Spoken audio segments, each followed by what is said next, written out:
Hello and welcome to JC Whitney's On the Road. I'm your host, Angel Sala Belen, and today we are joined by Chris Rosales.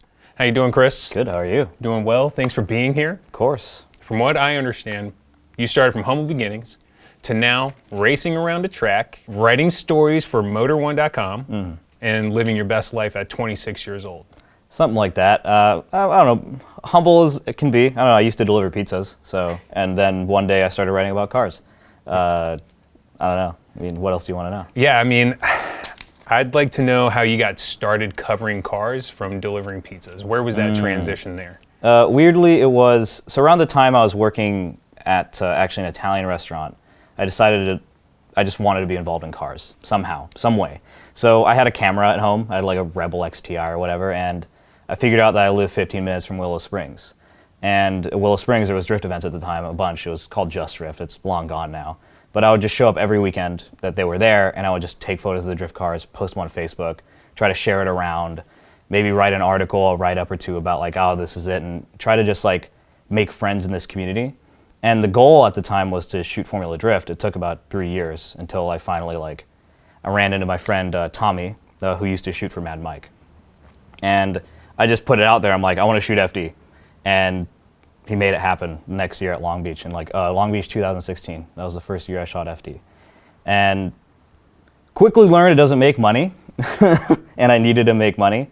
So I just kind of put it down for a bit. And I decided, okay, let's go to school. Let's figure it out.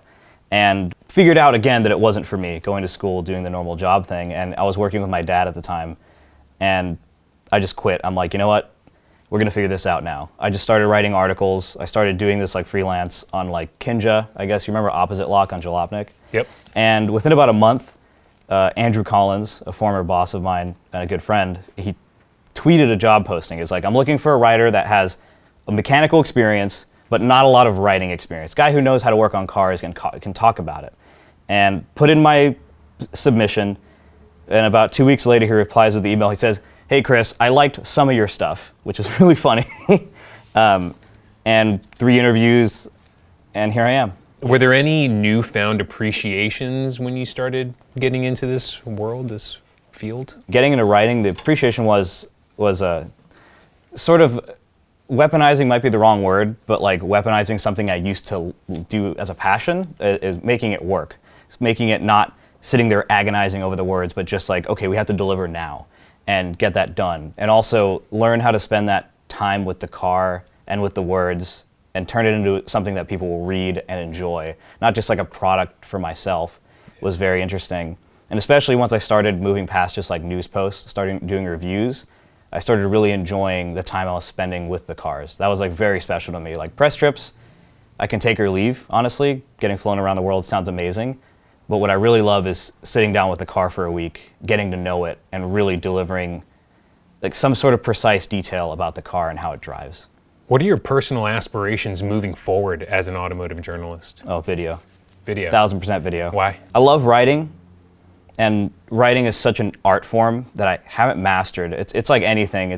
I'm an okay writer, but I don't think I'll ever be like a Sam Smith, someone who's the very best at his game. What always inspired me was video. I grew up watching video. I never grew up reading magazines. And apparently that's weird from everybody I've talked to in the business, is everyone grew up reading, and I was just watching videos. And I think that visual, audio art form is so much more, it speaks my language, I guess, because I'm Gen Z.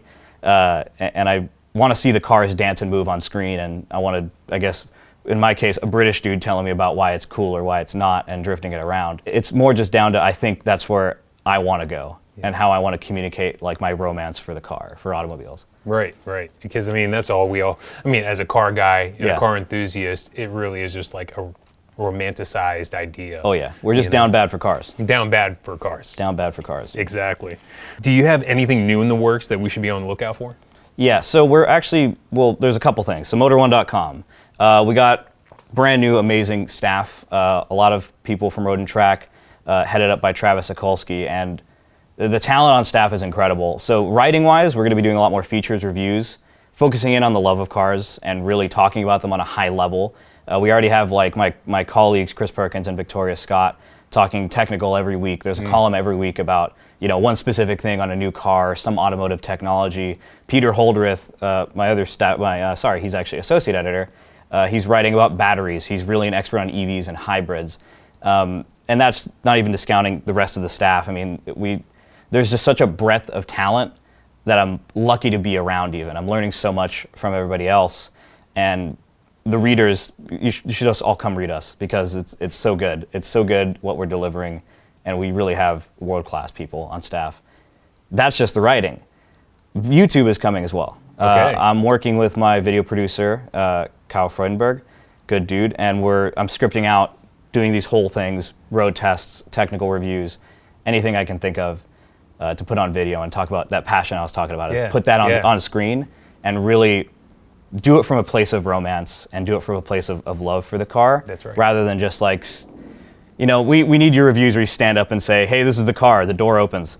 I want to say, hey, this is the car, this is how it drifts, is kind of where I'm at. Yeah, so you were talking about YouTube. You guys are going to be Yes. setting up the YouTube channel, and you're talking to your editor? Yeah, well, we have video producer Kyle. We're working together here in LA. We also have pretty much everyone else on staff involved in on some level. And we're all going to be doing video, YouTube and Instagram. Instagram is kind of something I'm super excited about.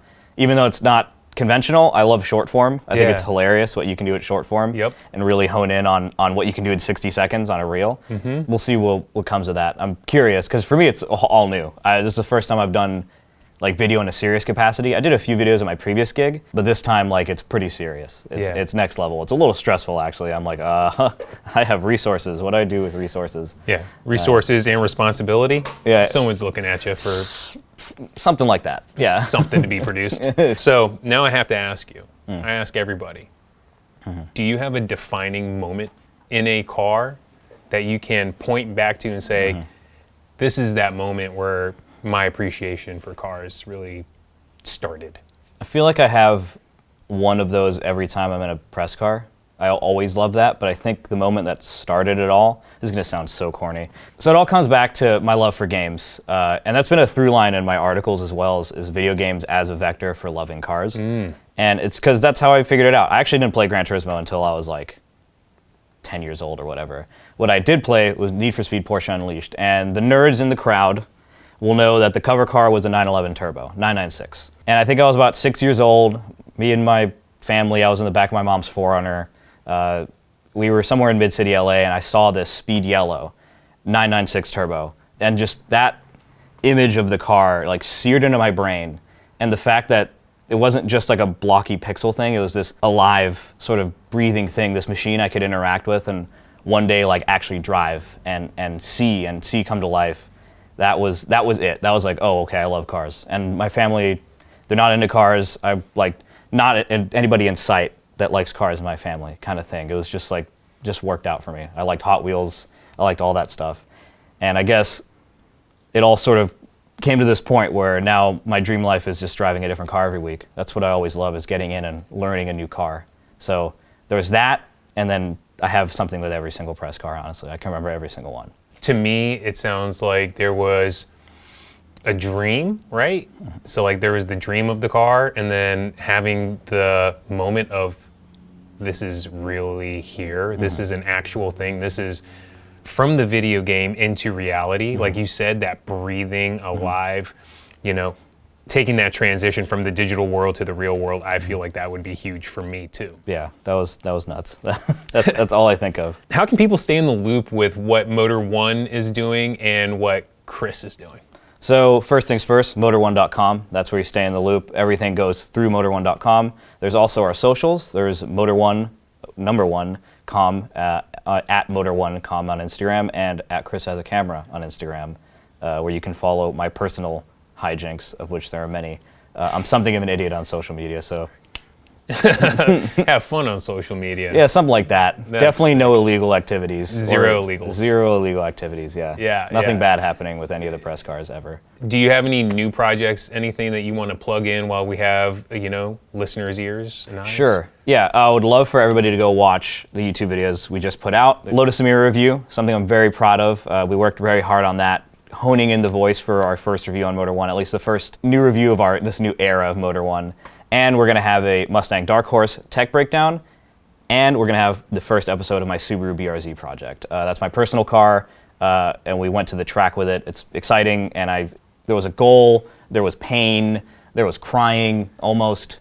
I spun, all kinds of fun stuff. So you should go watch that. Chris, thank you so much. Thank you. Yes, sir. Thanks for having me.